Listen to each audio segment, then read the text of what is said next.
Hello, hello, hello. Today I'm covering the day 16 Karen Reed trial recap. This is going to still be the cross-examination of Jen McCabe, and as you see, it gets pretty interesting. So we're going to go ahead and jump on over to Emily D. Baker's quick bits where she summarizes day 16 in the cross-examination of Jen McCabe. Let's get to it. Commonwealth has accused Karen Reed of striking her boyfriend, Boston police officer John O'Keefe, with her car after a night of drinking and leaving him in the snow to die. The defense is saying, as they said in their opening statement, that Karen Reed was framed and this is all a cover-up. At the morning break on day 16, we have finished the cross-examination, redirect, and recross of witness Jen McCabe. It seems the next witness up in the prosecution's order is Carrie Roberts. I want to know how she ended up there. Like, how did she even show up? Who called her? But then we learned what the horrifying statement was. So I had the same exact question. Carrie wasn't even at the bar, the first bar, or the second bar, or at the house, or like, who the hell called her? Seriously. That jogged Jen McCabe's memory into what, oh my God, she's telling them everything meant. And the statement was from Carrie that John really loved his ex, Amy, who seems to be the Bella child's mother. We know way too much about all of these people's lives and their club sports teams at this point, not nearly enough about how a car backed up and hit the victim and what caused the victim to die. We don't know that yet, but we know a lot about everybody's interpersonal relationships and drink orders. But we also heard that the end of that statement was that Karen is just a glorified babysitter. That was the horrific, pearl-clutching, memory jogging statement. The defense objected to it. It came in anyway. I really think it just goes to the defense's point that there is an inner circle here that Karen is not a part of. And these statements made it very clear that that is the case. Whether that means this is a cover-up, I don't know. But it is very clear that there is a tight circle that Karen is not a part of. That part is very clear at the end of testimony today. We also got into the how's long to die in the snow Google search. Jen McCabe maintains that she never made that search at 2:27 a.m. And at that time, she was searching about basketball things on her phone.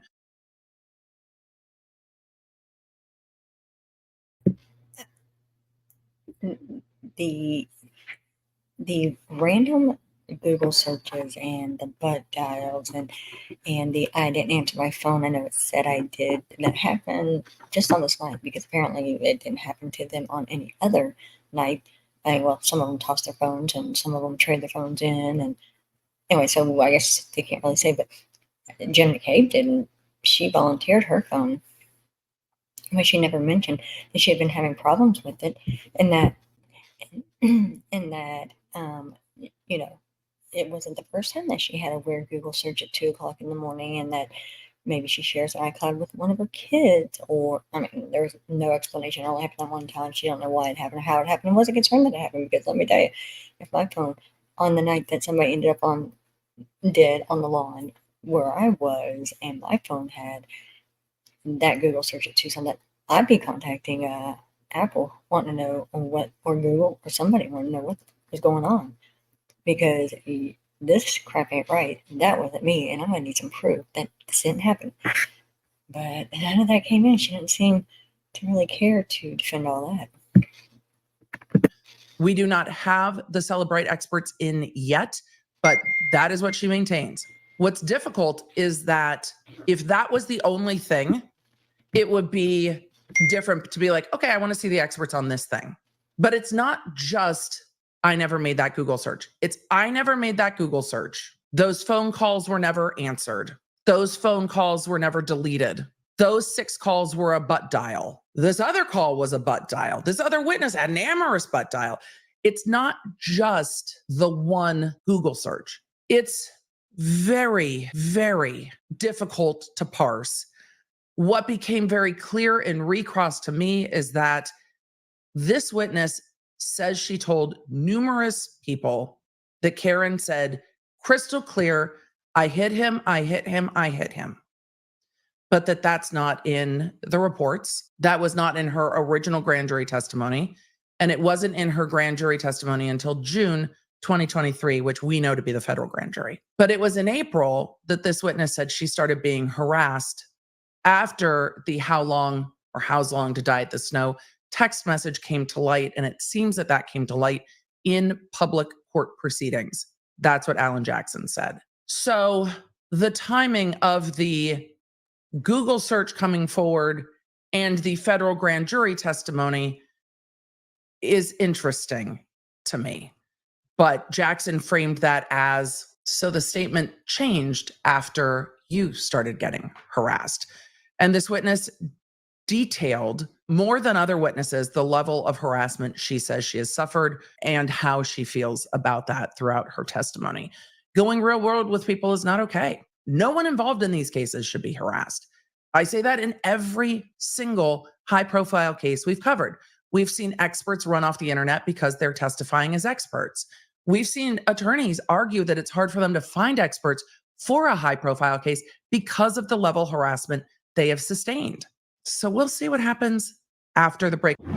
We are at the lunch break of day 16 of the Commonwealth versus Karen Reed. And we have Carrie Roberts on the stand. Her husband testified much earlier in this trial, and her testimony is a stark contrast from Jen McCabe. She is offering very concise, direct, clear, and linear answers, sometimes confused about the questions coming from Prosecutor Lally, which is fair, but very cogent and linear testimony.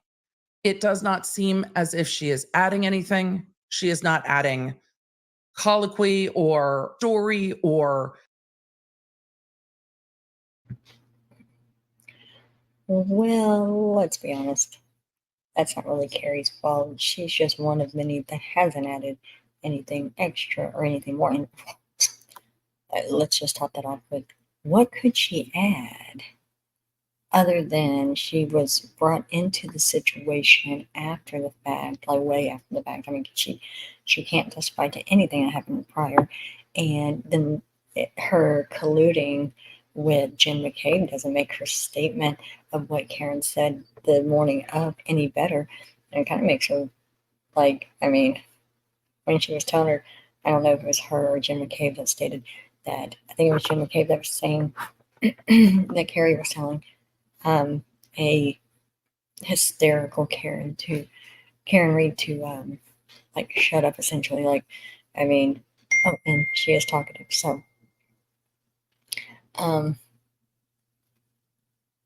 yeah.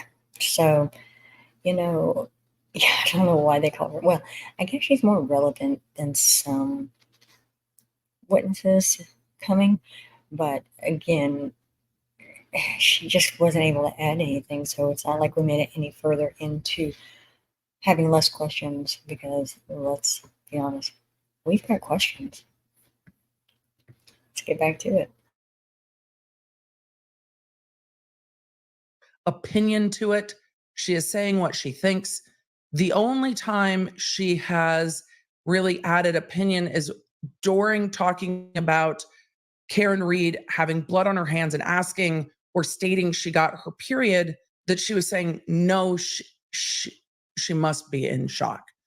She was not overdrawing or adding hyperbole to Karen Reed screaming. She said she was panicked. What was most interesting to me about her direct testimony is that Karen called her that morning, said John is dead, and then continued to say other things. She was going to go get Karen, and then Karen didn't go to where she thought she was going to go. But when she connected with Karen and was on speakerphone in the car, Karen was saying to her, I left him at the waterfall, which is consistent with what Jen McCabe said. But then this witness testified that she heard Jen McCabe say, no, I saw you pull up at 34 Fairview last night. And this witness's testimony was then Karen became very interested in going to 34 Fairview after that comment by Jen. But that's not what I remember from Jen McCabe's direct examination, because Jen said she didn't put it together, that Karen pulled up to 34 Fairview and that was Karen's vehicle. But this witness said, I heard her say, no, we saw you at 34 Fairview. And then Karen's like, we got to go to Fairview. And then this witness said, we need to go out and look for John. I don't know if he's walking. I don't know what he's doing. And Jen and Karen wanted to go to 34 Fairview. And then Carrie was driving to 34 Fairview with Jen giving her directions, with Karen in the car panicking, making calls, texting. Okay, so I actually must have missed this part of I have been wondering how, like they were saying, Jim McCabe was saying that it was Karen's idea to go back to 34 Fairview, where John O'Keefe unfortunately was found in the yard. What's slightly concerning is that Karen supposedly said while Carrie was in the car that she'd left him at the waterfall, which does, with the drinking that they are saying that was being done, is kind of slightly concerning that she drove herself to 34 Fairview and in a snowstorm back home. I mean, that part isn't going to help her case any, obviously, but I have been wondering how they were saying that's, she spotted him and so forth, so on, but now it makes sense that Jen and Karen having the conversation in the car that, you made it to 34 Fairview. What also makes me, now I'm questioning of why Jen McCabe or no one, because I know that they discussed this amongst themselves over the, couple of years that it's been going on, why none of them have stated or in their testimony or whenever that when Karen said, I left it, dropped him at the waterfall, and Jen had to remind Karen, no, I seen you pull up at 34 Fairview. No one was concerned that maybe she had been drinking too much, that she didn't remember. I mean, Jen easily could have been like, look, she had enough to drink. She didn't remember coming to 34 Fairview. So, is it really plausible for her to remember anything beyond that? But that's not being said. No one's stating that she doesn't remember. It's like they want to make sure she consciously has the recollection of what happened, which I guess then no longer becomes the unintentional charge that they, upgraded her to. So anyway, but I was wondering how, they were acting as if she, knew to go there or whatever. And yet Karen, in previous statements, had said that, Jen said that they should go there. Well, it makes sense if she's saying that she essentially last she remembers as being at the waterfall. So, or that she remembers leaving him at the waterfall, however she said it. Leaning forward in between the driver and passenger seat, yelling, sitting back. It's very interesting to see the difference in these testimonies. I'm interested to see what happens when we get to cross. It seems that this witness is not in the group texts. She doesn't know Jen McCabe. This is not her group of friends. Her group of friends is, her husband and John's other friends from when he was growing up, who had kids that were common and mutual friends. The gentleman that were at CF McCarthy's is who she is part of, that friend group, not the group that they all met up with at the waterfall. And that difference is pretty stark. But this witness also does not seem to have any love lost for Karen Reed at all. When asked to identify her, this witness very pointedly said, when asked, do you see Karen Reed in the courtroom? She said, yep. It's going to be interesting to see where we get in the rest of direct and where we get to cross. But so far, this witness has not said once that she heard Karen Reed say, "I hit him." She has been very clear in her testimony that she heard Karen Reed saying, "Did I hit him?" Well, and let's be honest, that was Jen McCabe's testimony to the grand jury as well. So, just the only difference is maybe Jen suggested Carrie, and Carrie's like, "Oh no, I'm not going down that road. I mean, this one's done enough on her own. I'm not going to push it." Or she didn't want to be the fall guy for this because she knows how that clique is, and she's like, "Oh no, when this goes south, that I'm getting the blame for it." Or she simply told what she heard. So, guess that one's up for debate on which one you choose to believe, but obviously Carrie's going to be the better witness here. We'll see where the rest of the testimony goes. At the end of the day, on day 16 of the Commonwealth versus Karen Reed, we finished with Carrie Roberts, and the defense offered no cross-examination at all of Carrie Roberts. I think it was a smart move. I think the witness came across very credible. She contradicted some of the testimony of Jen McCabe. She was very straightforward. I imagine that there was not much there, not part of the text messages. We know she turned over her phone for a cell phone extraction. Nothing was brought up there. Could the defense recall her in their case? They could, but I don't know why they would need to. I'm surprised, very surprised, that this wasn't one of the state's first witnesses. I thought she was a great witness for, for sure, both the state and the defense. She seemed to call it like it is and not exaggerate. She didn't editorialize or elaborate. There's nothing. She said what she saw. But you know what she never heard was Karen Reed saying, "I hit him, I hit him, I hit him." She seemed absolutely, genuinely devastated for the loss of her friend, John O'Keefe. She seemed frustrated about having to testify at all, truly, and by some of Lalek's questions. And she made the chaos of the morning when Karen Reed was calling everyone trying to figure out what was going on make a bit more sense. She talked about Karen constantly blowing up her phone while Karen was at the hospital and while she was at the hospital, and trying to figure out what was going on with John. We also heard about Karen Reed blowing up John's cell phone when they were on vacation over New Year's going into the year of 2022 with the two witnesses that testified at the end of the day, the Sullivans.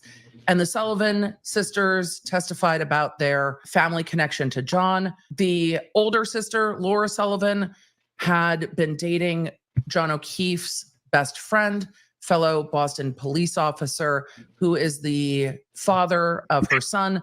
John O'Keefe is the godfather of her son, and John O'Keefe's best friend and her son's father had passed away. She talked about that and how involved in her life and her son's life John O'Keefe was since then, which brings to me another kid in this case who lost someone who was very close to them. And it brought in a lot more of the priority that John O'Keefe put. It also, unfortunately,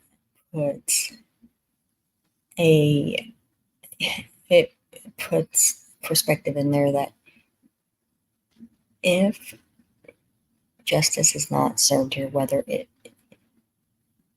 be Karen, whether it not be Karen, however this plays out, if it does not feel just, then there's going to be family, but especially children, that are going to feel a loss or feel like there is no closure for what happened.